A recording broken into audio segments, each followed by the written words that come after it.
This week on Right Now Deep Dive, the mainstream media would have you believe that you are free. And one of those basic freedoms is the right to vote. You get to choose which party and which MP you want sitting in Downing Street, right? But what is becoming more and more obvious is that all major parties answer to the same crown corporations and bloodline families. Follow the money, as the age-old advice goes. We saw blatant evidence of this with the UK government response to the pandemic. Yes, you can do the air quotes. The Conservative Prime Minister Boris Johnson rolled out to the podium flanked by Chris Whitty and someone The Who sent over for a giggle that week, and proceeded to hand down the COVID mandates, not laws, mandates, with advice. Do the quotes again. Each and every one of us is now obliged to join together to halt the spread of this disease. From Bill Gates and his World Health Organization, who voted for Bill Gates? The Who, that's who. These mandates put the final nail in the coffin of small businesses across the country. All the better to rely on the government, my dear. And what about the opposition? The Labour Party, the party of the people. Wanted more draconian lockdowns, more masks, more fascism, and more TikTok dancing dickheads.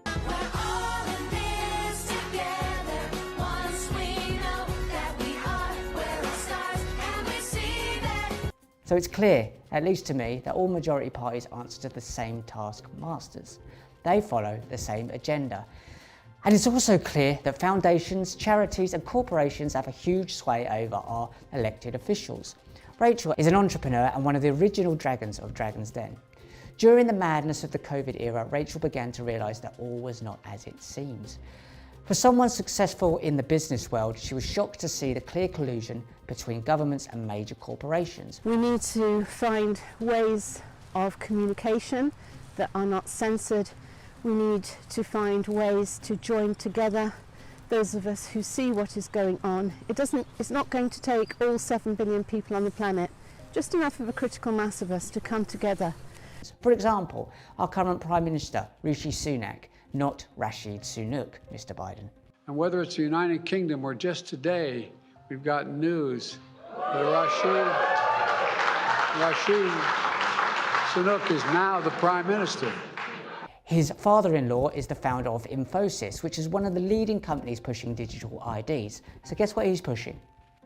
All the better for the Great Reset, my dear, or Rockefeller transition.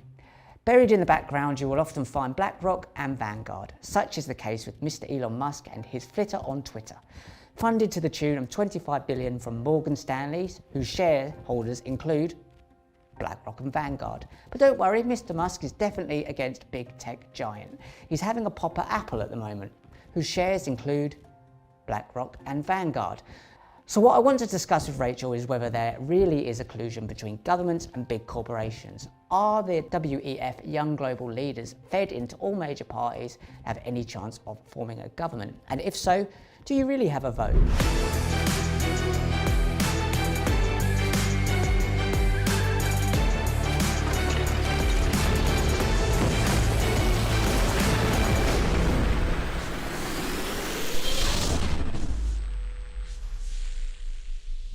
Hi guys, welcome to this week's Deep Dive here on IckonicTV. I'm here with entrepreneur, businesswoman Rachel Elnaugh. Thank you for stopping by and chatting to us today. Yeah, thanks for inviting me, Richard. That's okay. I really wanted to chat to you about, we come from different worlds, different backgrounds. Well, actually we don't. We actually found out that we actually both lived in a mason, above a shop in a maisonette. But you went into the corporate world, into the business world, and during the COVID madness that you started to see what was actually going on. Myself has looked into this stuff for a while, but saw, if not the details, we saw the themes coming.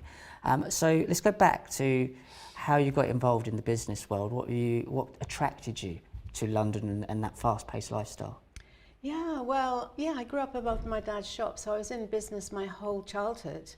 And so it was kind of in my blood. And my first job was in a little local accountancy firm, and I ended up specialising in the taxation of entrepreneurs and small businesses, which took me into the city. And I was on that kind of career ladder and totally taken in by the whole of it's the Thatcher era actually. So it was the real yuppie era of champagne, and it was very hedonistic and exciting. And I ended up getting a job in the city, and some of the entrepreneurs that were my clients were people like Sir Terence Conran, who created Habitat, and Anna Vinton, who created Reject Shop. And it was just massively inspiring, and I could feel this expansion of like, wow, I'd love to be like them. And of course, people like Anita Roddick were creating Body Shop, and there was all these female entrepreneurs, and I thought, I can do that. So when I was 24, I left the world of accountancy, went traveling for a bit, and when I got back, I created Red Letter Days, the experiences company. And it was really tough, but after 18 months of real struggle and trialing and testing and nothing much working, we had a massive breakthrough. And the business went on to become a market-leading, multi-million turnover brand. So it was a real trajectory of growth and success. What was that like, to put Red Letter Days together and to see that starting to form, the excitement? It must have been intoxicating. Just to feel like that kind of, wow, or almost like you're on a roller coaster. Well, yeah, when you get the formula right, because this is the thing, most small businesses fail, and we came very close to giving up on it because, you know, nothing was working. And it looks easy to set up a business, but in truth, it's very challenging. And I was lucky because I asked for help. And I got an amazing guy who was a marketeer, and he really helped me. He taught me a lot about marketing.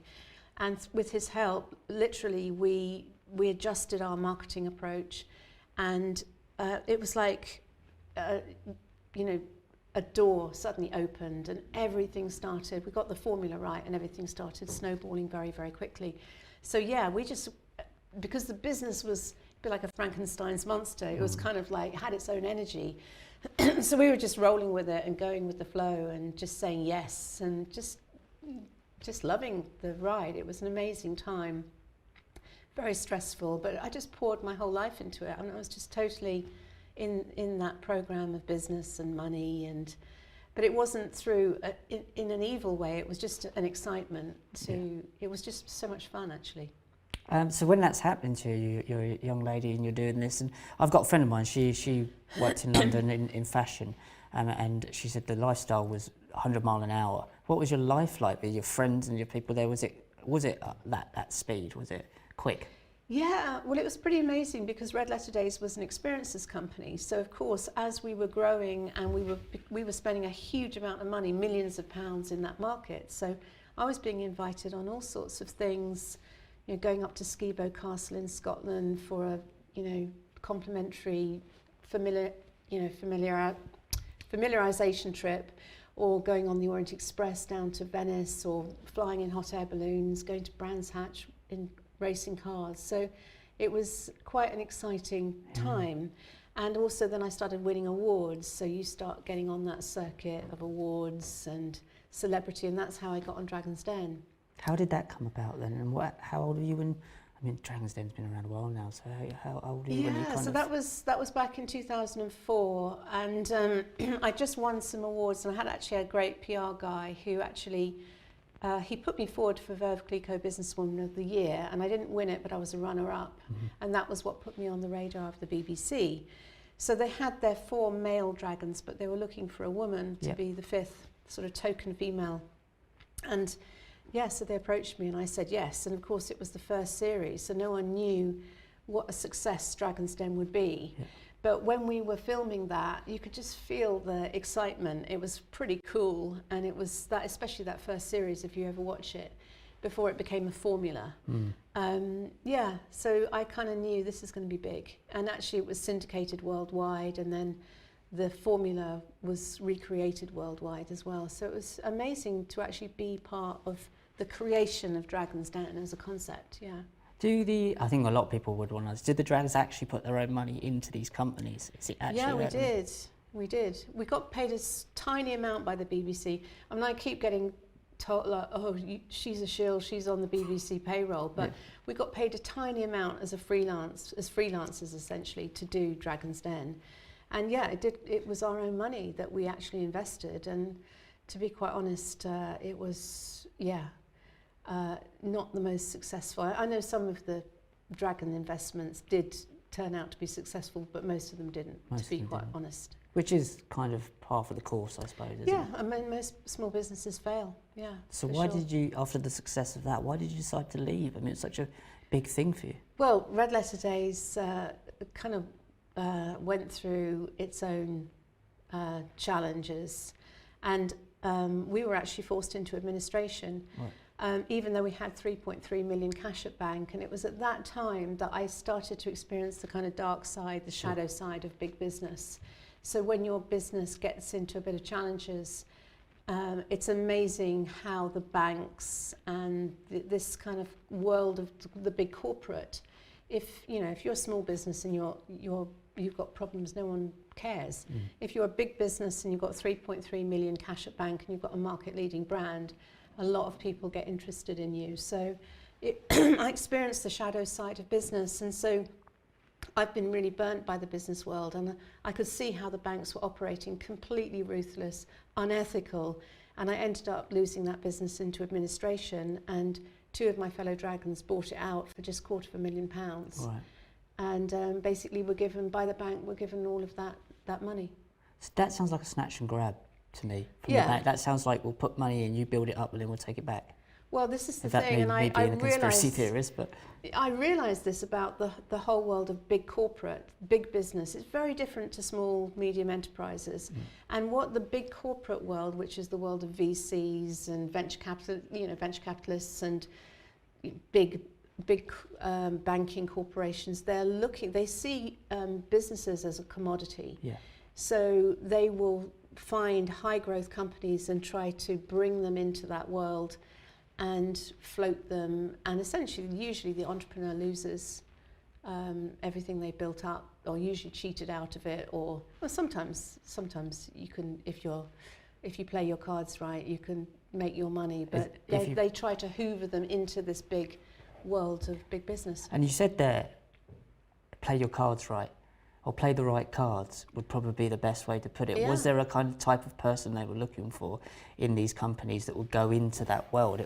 Did it feel like I can go this way or that way, or if I say yes now, I can go here and maybe it'll be a bit easier to You just have survive? to be very, very shrewd, because you can't trust anyone, because it's ruthless. It's absolutely ruthless, and it's heartless, and it's soulless, actually. So, so it was very easy for me when the whole Great Reset program started coming in, because I'd experienced that world. I could see exactly the same type of energy around it, just this ruthless corporate global hostile takeover bid that most people were completely unaware of, but I recognized it. I'm like, oh my God, that is what is happening.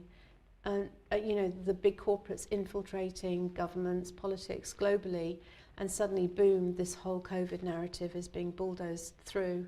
It was, when I saw what was going on, I was like, oh my God, this is serious. And I think most people are completely oblivious to it. So you kind of had that feeling, that background through coming through that channel and being kind of subjected to it. You said infiltration there, which is a word that comes up a lot when you're talking about some of these cult like Sabbaty and Frankists. As an infiltration of religions, as an infiltration of business. They go in and from inside out they change it. Yeah. Does that ring true to you in what you've seen that might be happening across the board? Because there's clearly a coordination between big tech, big pharma, big governments, and there's coordination going on here. Yeah, absolutely. Yeah. Catherine Austin Fitz talks about the 5 columns of big pharma, big tech, infrastructure, and banking. And the 5th one is media and communications. So once you've got control of all of those 5 columns, you've essentially got control of the whole suite to be able to push through the plan, which is being pushed through. And the 5th, actually is the 5th column is actually the banking finance one, which is the one with the digital currencies, which is the final piece of the jigsaw, which is the most frightening one, because when that one is in place, everything will be controlled. Do you think people don't understand that when they come to using Bitcoin and they come to using online currencies, that where it's heading or where it could head? Is there a correlation between these digital currencies and the central bank digital currencies? Yeah, well, it's interesting because, of course, everyone started going into crypto, and I kind of recognized the whole crypto thing from the .com boom back in 2000, where it was the big thing was get your money and put .com, and now this latest gold rush is crypto. And I actually started going into it, you know, and I put some money into XRP actually. And I then suddenly had this realization that, oh my God, it's a digital trap. The whole of it is a digital trap. And it seems to me now I've stepped back and I sold that XRP. I'm not in that world of cryptocurrency. And it's quite interesting because there are spammers on Telegram pretending to be me trying to sell cryptocurrency. Really? Yeah. Like almost as part of this kind of trying to denigrate and divide the whole of this world of freedom, the freedom movement. Yeah, sure. But anyway, back to what I was saying. It seems to me now, on reflection, that that whole crypto world was created and set up to create an appetite and a sort of warm feeling about actually digital currency is the future.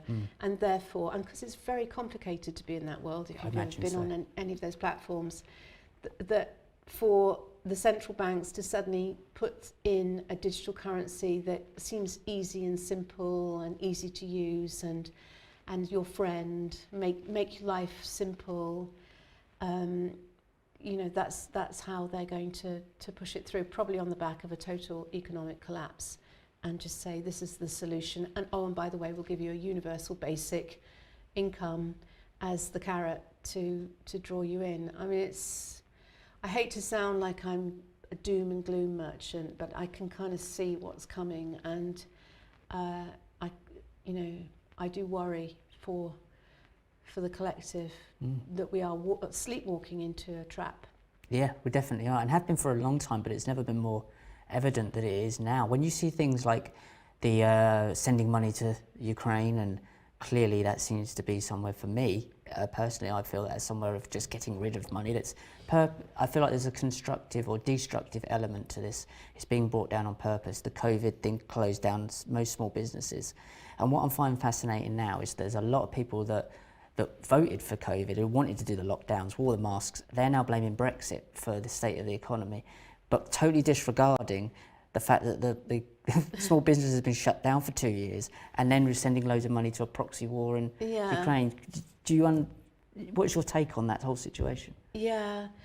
Well, I think that we are kind of descending into chaos. And the shocking thing for me was seeing the amount of money, when I was looking at the whole budget, the amount of money that was spent on COVID, I think was over 400 billion. And so where is all of that money coming from? Because previously, like, nurses were asking for a pay rise. Oh, we can't possibly afford a 2% pay rise, or more than a 2% pay rise.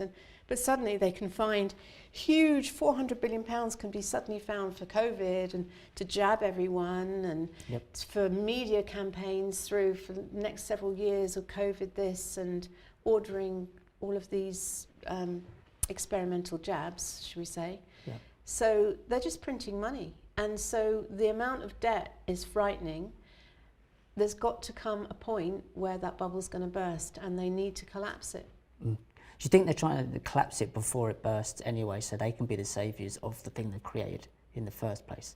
They can create the next monster feud, or the next lily pad to jump to. Well, that's the thing, isn't it? Is that last time we had that massive collapse in 2008, it was a banking bailout. But if you look at all of the changes to terms and conditions of the banks that were slipped through by all the mainstream banks, they put in a clause about a bail-in.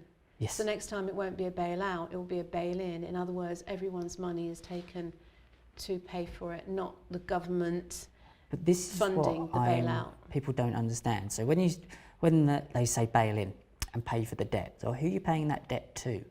Who is the debtor?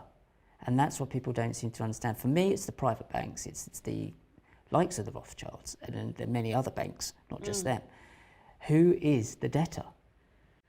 Well, the money doesn't actually exist. Exactly. Does it? So it's just printing paper and putting numbers on screens. Yep. And so you've got this huge amount of debt. And, you know, this fifth column of putting in the central bank digital currency, because the ultimate aim is to command control the people, because the 1% that have drawn all of the wealth, and by wealth I don't mean money, I mean assets. Yes. So we're talking about land, resources, water, energy, So all of the base needs of humanity are essentially owned by the 1% through BlackRock, Vanguard, and through the elite. But the people have a huge amount of power in terms of the people power. Yeah. So that is this must be the scary thing. Imagine if put yourself on the other side of this. Imagine you're part of the 1%. Sure. Yeah. You're part of the elite, and you're sitting there with all of your money and your goodies and all of the food and all of the resources. Your biggest worry is the people and the uprising of the people, as we saw with Canada and the truckers. Yep. Suddenly, when people twig and they come together and form themselves en masse and all get in their juggernauts and drive to Ottawa, and this huge movement, I mean, that must be terrifying. Yeah, I think for the it was governments. David Rockefeller said that if they ever figured out what we'd done, we didn't stand a chance. Yeah. Of course you wouldn't, because you've got nearly 8 billion people in the world now, Yeah. and it's absurd. And I think we're getting to that point. They're starting to realise, as you say, the central bank digital currency is the main thing. Before we get to that, so you start to see all this COVID madness roll out. You've got Chris Whitty, even hard to say, Chris Whitty on telly looking like he's half alive, telling you to get the jab on TV and scaring the life out of all the killed kids in the world. What are you thinking when this starts to roll out? Yeah, well, I'm a mum of 5, so already it was bad, but when they decided, well, actually it was Chris Whitty, because the Joint Council of Vaccination, I think they were called the JCVI, they ruled against jabbing the kids, but Chris Whitty overruled them. And I just thought, he has to be on the payroll of the big pharma, and he's got an agenda to push this thing through. So to override that council and for him to say, no, it has to go through. And you know, a lot of parents will willingly offer their children up for the jab. And of course, you know, at that point, firstly, I was outraged about that. I did a tweet that Chris Whitty will hang for this, and I forgot to put hashtag Nuremberg on that. Right, yeah. And of course, it was vilified by the media. But, you know, the Nuremberg Code was really clear after World War II about fully informed consent. Yep. And that's just not possible. That hasn't happened with this whole experimental jab program. So I was outraged about that. And I also did a cease and desist order to my headmaster at the school, my son's school. And because it wasn't just, I mean, obviously I didn't consent for my son to be jabbed. And I was very clear about that. But it wasn't just about my son, it was all of the children in that school. Yep. And essentially the government was making the schools into an extension of the NHS. And I think a lot of the actions of the people in the freedom movement who stood up and spoke out and started to put the responsibility on people like headmasters and headmistresses of schools, it did have the impact of the schools distancing themselves from that. So I think that was successful. But we have to keep pattern interrupting this, because it is like a bulldozer that is just pushing through this plan. So we were talking about earlier on, we were talking about the kind of hierarchy of how it happened. So you talked about the teachers being made responsible for these decisions, and then you talked about the government making the teachers responsible. But then obviously we saw earlier that the corporations are making telling the government what to do, but then the corporations are doing what the central banks and the investors, their shareholders, are doing. So there's a cascade going on here, isn't there, that's going all the way, passing the buck, really, literally, actually. Yeah, so the question is, where do you pattern interrupt that? Because you're not going to stop the 1% elite psychopaths behind this, because they are ruthless and heartless, and I would go as far as to say satanic. Yeah. So, you know, this is the thing at Nuremberg, it was just following orders was not an excuse. So if you can't stop the psychopaths and you can't stop the governments, because democracy is kind of broken pretty much, where do you stop that? So a lot of the freedom movement was then going into those officials who were implementing the policies, like the headmasters and headmistresses, and trying to pattern interrupt at that level. Just at the base level, the local level. Yeah, and things like, you know, I won't even call them vaccination centres, the experimental jabbing centres, about going in and doing a citizen's, not necessarily arrest, but having attempting to shut the place down. Do you think that people can't, like, that are facilitating these things, they can't see the correlation between what happened then and there? They almost think that what ended up happening in Nazi Germany in World War II was where it started. They don't see how it led up to that. I mean, we even had people being told to wear yellow stickers in some supermarkets. Yeah, yeah. The thing about, let's take the NHS. I mean, I know that there's a lot of people in the NHS who can see what's going on and who have spoken out about it, but not that they've done that through the freedom movement, but not within the NHS because they're frightened of losing their job. And so this is the challenge: is you know, if you're dependent on the system for your money, whether it's through a central bank digital currency or because you're employed by the system, fear keeps you compliant, essentially. So to me, we need to get ourselves into a position where we are not in fear, where we're not dependent on the system. Because if we're dependent on the system, then we can be controlled. If we can unplug from the system, then we're in a much stronger place to be able to speak out. Well, you said before we started that you were with someone at the time and you kind of both have a completely different view of what was going on. What made you brave enough to sort of stand up and say, this ain't right, there's something happening here? Because you could have gone along with it like everybody else did. Yeah, well,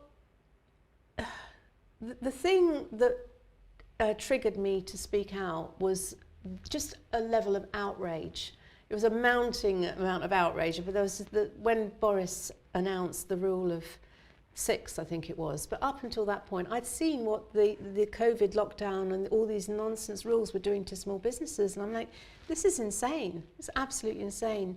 So I got to that point of the rule of 6, because I've got 5 sons, so me and 5 sons, we were already 6. You must not meet socially in groups of more than 6, and if you do, you will be breaking the law. This will apply in any setting, indoors or outdoors, at home or in the pub. Essentially that meant we could, under the rules, we weren't allowed to have any visitors to the house, you know. So that was what triggered the rant, which I just did a 27-minute rant called Rachel Speaks Out, and it kind of went viral. I had 250,000 views. It was cancelled, then deleted by both YouTube and Facebook, and I was like, I must be onto something here. And so it was that and the momentum that created which led me to absolutely devote a huge amount of time reading The Great Reset, researching, really getting interested and looking into that whole world and realising what was going on. Yeah, at the time you said you got 5 children, what were they thinking when you were speaking out? Because obviously it affects our families then when we speak out like this. It affects my partner and my child.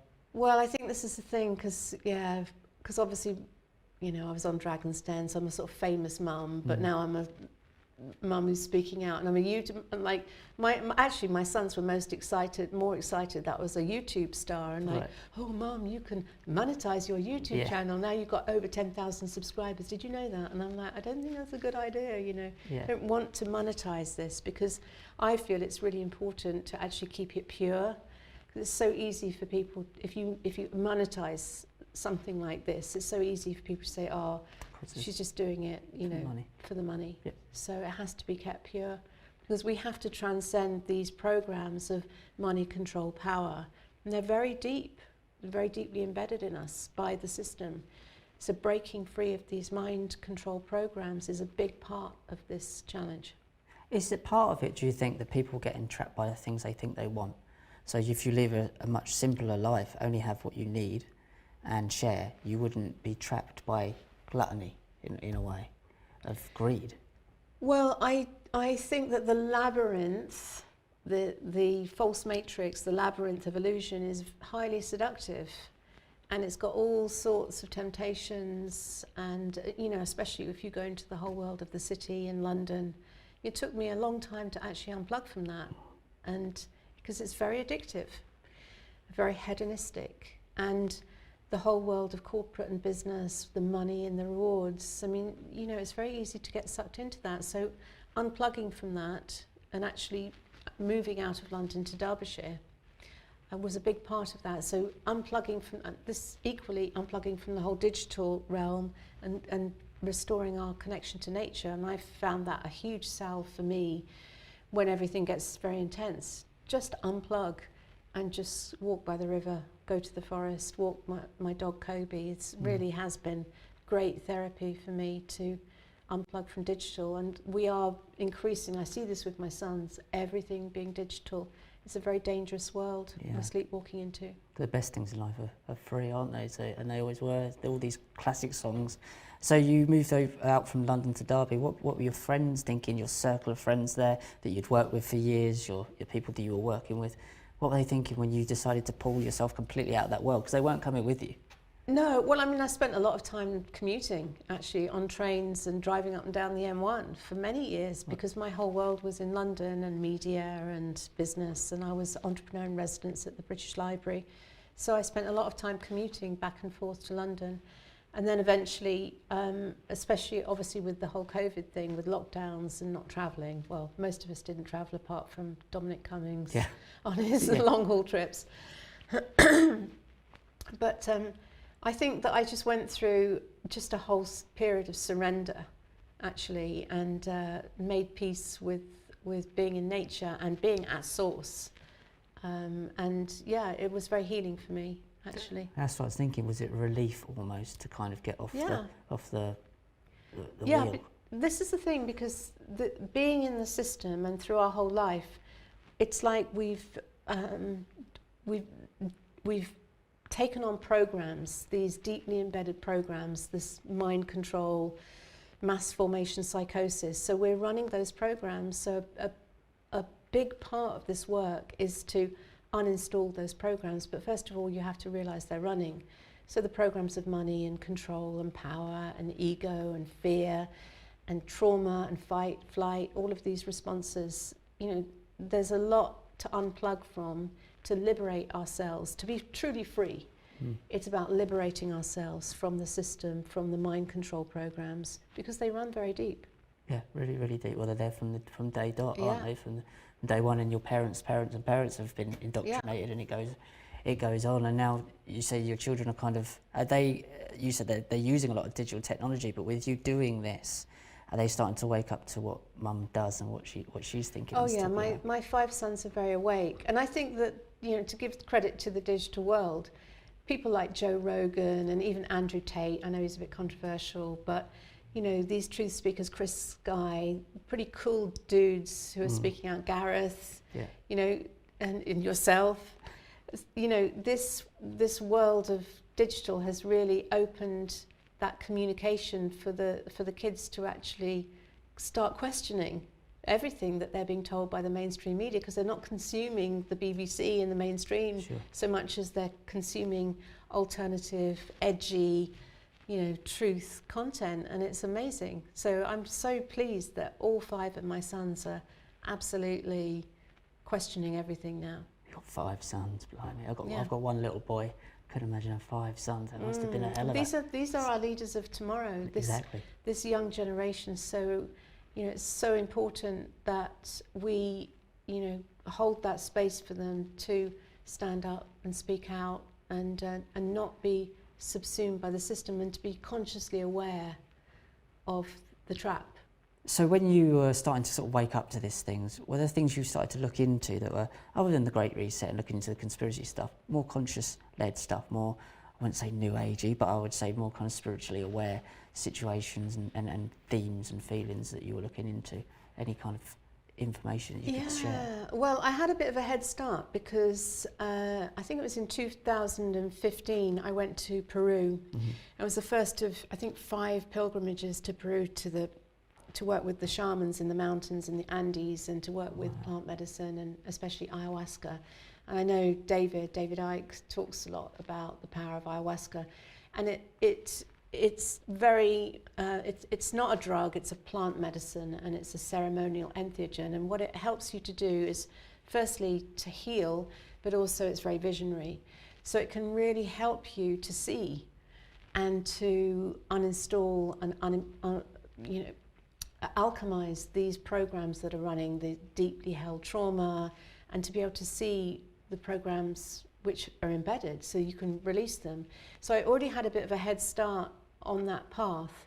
So I started to get interested in things like Witiko, this evil lower vibrational entity energy which finds its way to work through highly traumatized people. So when you look at the leaders of the world, you see that they are highly traumatized, quite psychopathic people, and it's Witiko, this lower dimensional energy that is working through them. So we're not necessarily dealing with humanity here, we're dealing with quite an evil energy, which is kind of, it's almost like a parasitical energy that is looking for vehicles in this 3D dimension. So I have been on quite a spiritual path, and I started to do a lot of meditation with John Butler at Bakewell Church, and so these techniques, and also learning a lot about trauma healing. So using all of these techniques to be able to come out of the duality delusion, come back to center, and to really drop, and to get to that heart-centered place of that 0 point, to be able to see beyond the illusion. And I think so going back into the labyrinth, the 3D realm, and being a witness and speaking truth. I was saying to Gareth, you know, truth has a resonance. It's like a bell, like a Tibetan bowl that rings out, and it collapses the dissonance, because that false matrix relies on fear, and it relies on chaos and dissonance to hold its power over people. So the more you can speak truth and create resonance in that realm, the more it collapses the matrix. And so what's happening is a lot of light workers just flooding the labyrinth with light. So all of these things are coming out of the shadows into the light to be seen. And some of them are quite horrific. Some of the things around paedophilia and satanic rituals and secret societies and corruption. So it's all coming out of the darkness into the light, and it's a bit like Dracula. If Dracula doesn't get into his coffin by the time the sun rises, he turns to dust, right? So how do you get rid of darkness? You don't fight it, you just turn on a light. And so I think a lot of people are just shining a light, speaking truth, and everyone's playing their part to collapse the grip of the false matrix, which is gripping people in through fear. So I do feel that it will collapse. So the question then becomes, what's going to replace it? So there's a lot of people now who are looking to unplug and acquire freehold land, creating alternatives in health, in terms of health and food, alliances like the People's Health Alliance, People's Food and Farming Alliance, so that we've got an alternative to those who don't want to be in that system. Yeah, I think what you're sort of saying there as well is they're obviously trying to pull the system down. Creative destruction, they're trying to ruin it, to replace it with another one. If we don't have something in place to go to, then we'll just end up given what we were given before, but their version with the central bank digital currency. Yeah. How do you see us creating something that gives us an option to go into? What would that look like? So just to go back on that point, I mean, that is the Masonic creed, isn't it? Ordo ab chaos, chaos, order out of chaos. So you create chaos deliberately, and then you present the solution. Sure, yeah. So you create a financial collapse and meltdown, but say, don't worry, we'll look after you, we'll keep you safe, here's your universal basic income. Yep. And it's a trap. Because of course, if you take that, then you can be absolutely controlled. So the question then becomes, how can we co-create, those who are awake? And it doesn't need all 8 billion people on the planet to be awake, just a critical mass. That's all that's needed. It doesn't need to be huge numbers, just enough of a critical mass who can co-create and collaborate and come together and say, okay, how can we create food security? You know, how can we create a much more holistic health system which is based on true well-being, that isn't beholden to big pharma, because big pharma, in truth, wants everyone to be sick. That's how it makes its money. Yeah, it's not really interested in health and healing. So there's a huge alternative. I mean, even the Freedom Alliance that I'm part of now, that is a real alternative to politics. And, you know, how do we govern ourselves? And that realization, we had a meeting last night about how important it is to actually bring spiritual awareness, conscious awareness into politics, so that we can have a completely refreshing way of doing politics that isn't about just division and fighting. So, you know, that movement is not without its challenges, because we're all working our way out of this divisive fight, flight, democracy, which is basically, if I can get 51%, I win, and if 49% loses. How can we create a society where everyone's voice is heard, where everyone is honoured and everyone has a right to be here, and everyone is looked after and kept safe? I mean, as a mum, that's what you do with your family. You make sure everyone's cosy, warm, well-fed, safe and looked after. You know, how can we move from a patriarchal system, which is all about winning and power and money, and move more to a matriarchal system, which is more like everyone, like a family, like everyone gets looked after? I mean, that would be a great world, wouldn't it? They get their fair share. And that's where the greed is. And everyone's part of that system, and it's not communism, it's like everyone's part of the tribe, and everyone has their contribution, and everyone's honoured for the thing that they're good at, even if it's just knitting, or if you're good at making soup. So you're honoured for that as your part. So does that start from within then? So you said, like, most people want to be internet famous, YouTube famous, they want to be a millionaire, they want to be these things because they lack. I wouldn't find someone who would come up to me and say, I just want to be a greengrocer. Do you know what I mean? It seems to be that's been fostered, especially in younger generations and younger than mine. I mean, I'm 41 now, so a couple of generations and a bit below. It's part of the programme, isn't it? They don't feel like they're anything unless they're seen. And to be seen, you have to be on the internet. Yeah, but that's all part of the seductive programme, because, I mean, definitely when I was in that whole world of business, you know, being an entrepreneur, being an award-winning businesswoman and making lots of money and having all the cars and all the designer clothes, I mean, that is the programme. And unplugging from that programme, I mean, one of the biggest things in my life, when I look back, one of the biggest regrets is falling for the programme which said it's more important to be a businesswoman and a career woman than it is to be a mother. Yeah, and we saw a push for that.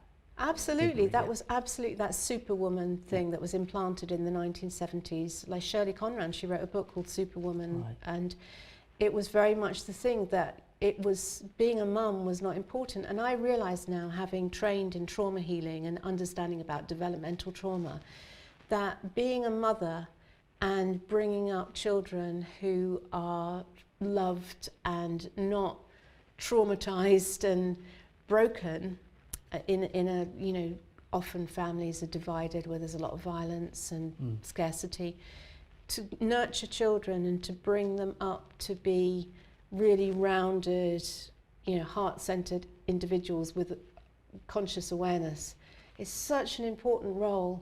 And the role of the mother, in fact, all of the roles of the female have been denigrated by this system because of the power of the female. And this isn't feminism. You know, the mother, maiden, crone are the three faces of the female, and they've all been denigrated. The maiden is like, you know, it's like being attractive is like being like a bit of a porn star or like pop music, and those are the icons of the young women. Being a mother, as I said, you know, being a career woman, dropping your kids off at nursery and going to a high-powered job, and then the crone. And in shamanic cultures, the wise woman, the crone, the elder, she is the wise woman, she is the shaman, she's the healer, she's the grandmother who you go to for your healing. In this society, you shuffle grandma off to a care home and you pump her with midazolam, and you know, because she's not worth anything anymore. That is, so the three faces of the feminine have been denigrated because the feminine is so powerful, and that was the, you know, the origins of the whole Gnostic traditions, was they honoured the goddess. Yeah, and it's been inverted. Everything has been inverted. Complete satanic inversions. Yeah, so when you understand, when you see that everything's an inversion, even plant medicine, I mean, ayahuasca and other master plant teachers, super powerful at awakening consciousness. Class A drugs. Yeah. Put you in prison. Oh, possession of a Class A drug. Complete inversion, because they don't want enlightened, awakened people. That's why the secret societies tried to keep those teachings within the Masons, and they didn't want the people knowing those, knowing about metaphysics and how powerful that is, because they want to keep the people under control. So you were in the City of London. We talked about Freemasons there. City of London, the Grand Lodges there. I've stayed at a hotel right near as well, and it's all of the symbology is there. The flag of St George is there. The dragons are there. Did you see any of this Freemasonic stuff going on? If you had high levels of business, you must have been around people that were at least kind of floating around that area. Not that they would speak about it, but did you get an inkling there was more going on? Yeah, it is fascinating, that world, because I'm more interested in metaphysics. And so everything is hidden in plain sight. So when you start to, I mean, I have been to the main Grand Lodge in, I think it's Queen Street. It's Queen Street, yeah. But when you look at that through the eyes of metaphysics, and you see the symbolism and it works, it's archetypal, and it works at a subconscious level. Sure. And you also see this in when you do medicine work, ayahuasca. You see how this archetypal symbolism, which is like the language of dreams, it's very deeply powerful. So go to somewhere like the Houses of Parliament, it's loaded with symbolism. And so this is the way that power is locked down. It's through subconscious programming and archetypal symbolism and imagery, and people don't quite understand how they are responding to it. I mean, this, just the monarchy, I mean, this is a very interesting one, how the monarchy creates the illusion of power and locks down power through this illusion that one man is supreme, is the supreme ruler of us all. And when you start to question that, you know, you start to collapse the power of the system, which relies on this illusion of power over. So, yeah, I mean, I haven't been involved in that world as Masonic, you know, shenanigans, but I've certainly observed it, and I can see how powerful it is. And I think in the beginning, I think Freemasonry, or the Masons, shall we say, who built King Solomon's Temple, I think that they were very pure. But I think what's happened is it's been corrupted. At some point, people have taken those metaphysical principles, and rather than using them for the good of mankind, have used them for money, control, power, and it's been corrupted, and it's being used to lock down the power over the people, and that's why we need to be very careful. Yeah, people don't understand the symbolism, and it is literally everywhere. You can walk down the street and you'll see replicas of Solomon's Temple, the door with the two pillars flat at the top, and it's literally everywhere. In Derby, down the main plant when the banks are, it's absolutely everywhere. And you can see the HSBC building in Derby is square, it's Solomon's Temple. And it's absurd when you start to see, I live in the same times as what they did before. These buildings are still here, but everything around it is, I didn't see it. And it is like they live, isn't it? The glasses come off. Yeah. However, it's really important to say that metaphysical principles per se are not malevolent or benevolent. Yes, sure. They just are. Yeah, like hermetic principles. Yeah, and they're powerful. So they can be used positively or they can be used for evil. And so there's a lot of people who say, oh, 33, that must be Masonic. Well, actually 33 is actually about Christ consciousness. Right, okay. You know, it's the Star of David, it's heaven and earth, the three and the three, the two triangles. And it's the age at which Christ was crucified. So 33, all of these things are a double-edged sword. So I noticed there's this temptation, oh, 33, that must be Masonic. It's not necessarily the case. So we have to just be careful not to fall into judgment, just that conscious awareness and tuning in, because truth has a resonance and equally evil has a dissonance. So if you start getting good at tuning in, you can tell whether something is standing in that power of truth, and it is for the good and is benevolent, or whether it has evil intentions. Yeah. So where do you go from here yourself? This is a new kind of world that's opened up to you, or you've opened up this world to yourself. What are you working on now, and what are you kind of putting forward? Because you going back to the business world is not going to be something that you I think we're co-creating a different way of being on the planet, which has to include enterprise and how we organise ourselves and how we honour value with one another. And also, you know, if we're not going to have a digital currency, how do we honour that value, and how do we have, what currency do we use? So all of these are the questions, and I alone don't have all the answers, but I can see that what we're being called to do, all of those who see what's going on and who are in the freedom movement, it's important for us to join together and co-create and collaborate and create an alternative future reality. I mean, one of the big projects that I've been involved in has been crowdfunding the purchase of land out at Cressbrook Dale. So we acquired 73 acres of amazing, well-resourced forest with its own springs and just the most beautiful dale. And it came out of the ether. We did a lot of visioning, and it manifested. It wasn't for sale. It literally manifested out of a stand in the park contact, and we were offered this opportunity. And magnificently well-resourced land with lots of fallen wood and natural spring water. With potential to, you know, grow vegetables there. But when we acquired it, after we acquired it and started journeying with that land shamanically, we just realised, oh my God, this is a natural temple. And it's like a healing temple, and it's built at Cressbrook, which was one of the sites of the original Richard Arkwright mills, the first industrial revolution, which is kind of energetically, we are in that same energy. And this is the fourth industrial revolution, this move to everything digital, which will naturally lead to AI and complete control, robotic policing. I mean, that is the future. So it's very symbolic that we manifested this land, and I just realised, oh my God, we are headed into a dark satanic mill.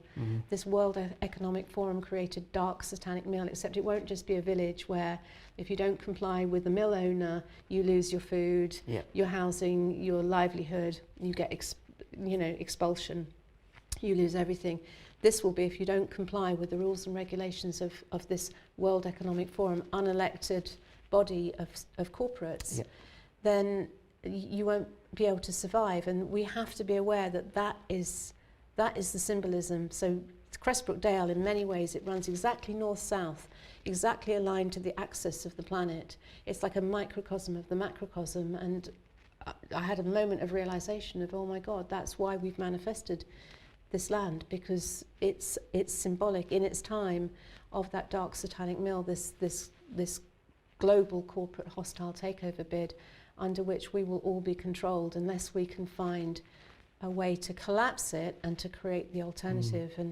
And I, along with many others, are committed to doing that. Yeah, especially for the children as well. And corpse, obviously, corporation has got corpse in it. It's a dead entity, as we said before. So if you go back to your younger self and your 20-year-old self going off to London, what would you tell yourself then, from now? What would you say? Oh gosh, yeah. I mean, this is the thing. It's, you know, life is an adventure. So if I look back, I mean, everything was perfect because all of those experiences were perfect, because I had to experience that world of corporate to have the awareness now of what's going on. So it's like the universal organizing power, the infinite intelligence that creates universes, you know, going with that flow. So I'm increasingly, and I have a lot of amazing, I'm surrounded by a lot of amazing people who keep reminding me of this, of just letting go and going with the flow and surrender, trusting and surrendering, and just keep coming back to that center and just being almost like being a hollow bone, just for that source energy to guide me where I need to be, and just to trust and show up. Say yes and show up is a great phrase, which one of my mentors always said, you know, set your intentions and say yes and show up and see where the flow takes you. There's a kind of surrender there, isn't there? Yeah. Surrender there. And you talked about control. this corporation, this giant one world corporation, which is already there, they want control. Whereas you're talking about surrender. There's two opposing forces going on here. Yeah, well, I think it's about, rather than being in that ego place of trying to do everything yourself, it's about getting to that place where you are aligned, you're at 0 point, where you're aligned to a much higher power, and you're starting to align to your soul purpose. So you're starting to speak from a place that isn't ego, that it's like being a channel for a bigger purpose, for a soul purpose, should we say. And so it's not about individuals trying to work it all out in the mind. Yeah. Because when you get to that 0 point and you come back through meditation, through a lot of journeying work, when you come to that 0 point, you receive infinite wisdom and divine guidance, and especially when you do plant medicine work, and it's quite extraordinary because you're then operating, you're then moving to action from that place of inspiration, rather than trying to work it all out in the mind. So it's it's a powerful journey. It's a wonderful journey, isn't it? Where can people find you, find your videos, and contact you and get in touch with you? Well, the main place I'm on at the moment is on Telegram, and I have a channel called Rachel Speaks Out. Yeah. So that's the place where I'm posting most of my stuff. Okay. I do have a YouTube channel backed up to Odyssey. Sure. Luckily, it's hanging on by Yeah. having had several strikes. But yeah, so the Telegram channel, Rachel Speaks Out, is the main place. And I do have a website, rachelelnaugh.com. Perfect. So we'll put all the links in the video here. So guys, thank you for your time as well. Yeah, really thanks, lovely to meet you. And guys, remember to do your own research, come to your own conclusions, and we'll speak to you in a week's time. Take care. Goodbye.